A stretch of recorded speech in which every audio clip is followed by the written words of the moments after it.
پاکستان کی معیشت کو بڑا سہارا مل گیا۔ آئی ایم ایف اور پاکستان کے درمیان $7 ارب قرض کا اسٹاف لیول معاہدہ طے پا گیا۔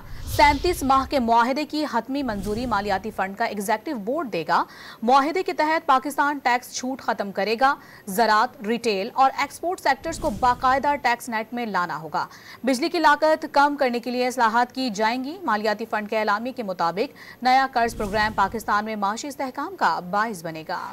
معاشی مشکلات سے دوچار پاکستان کے لیے اچھی خبر آ گئی۔ میکرو اکنامک استحکام اور پائیدار ترقی کے لیے عالمی مالیاتی فنڈ پاکستان کو 37 ماہ کے دوران $7 ارب قرض فراہم کرے گا۔ پاکستان اور آئی ایم ایف کے درمیان اسٹاف لیول معاہدہ طے پا گیا۔ آئی ایم ایف نے اعلامیے میں بتایا کہ پاکستان کو 2023 کے اسٹینڈ بائی ارینجمنٹ کے تحت حاصل معاشی استحکام کی بنیاد پر توسیعی فنڈ کی سہولت میسر ہے۔ پاکستانی حکام کی درخواست پر آئی ایم ایف کی ٹیم نے چیف ناتھن پورٹر کی سربراہی میں رواں سال مئی میں اسلام آباد کا دورہ کیا اور نئے قرض پروگرام پر مذاکرات کیے۔ ایک سال کے دوران پاکستان میں مہنگائی کم ہوئی، زر مبادلہ کے ذخائر بہتر اور معاشی استحکام کو فروغ حاصل ہوا۔ اعلامیے میں کہا گیا کہ معاشی استحکام کے لیے پاکستان ٹیکس آمدنی بڑھائے گا۔ قرض پروگرام کے دوران جی ڈی پی میں ٹیکسوں کا حصہ 3% تک بڑھایا جائے گا، جبکہ ٹیکس آمدنی میں جی ڈی پی کا 1.5% اضافہ رواں مالی سال ہی میں ہوگا۔ ریٹیل سیکٹر میں ٹیکس نیٹ بڑھایا جائے گا۔ زرعی شعبہ بھی ٹیکس نیٹ میں لایا جائے گا۔ برآمدی شعبے سے ٹیکس وصولیاں بہتر کی جائیں گی۔ اعلامیے میں کہا گیا کہ تمام صوبے قانون سازی کے ذریعے زرعی انکم ٹیکس پر عمل درآمد پر متفق ہیں اور اس حوالے سے صوبے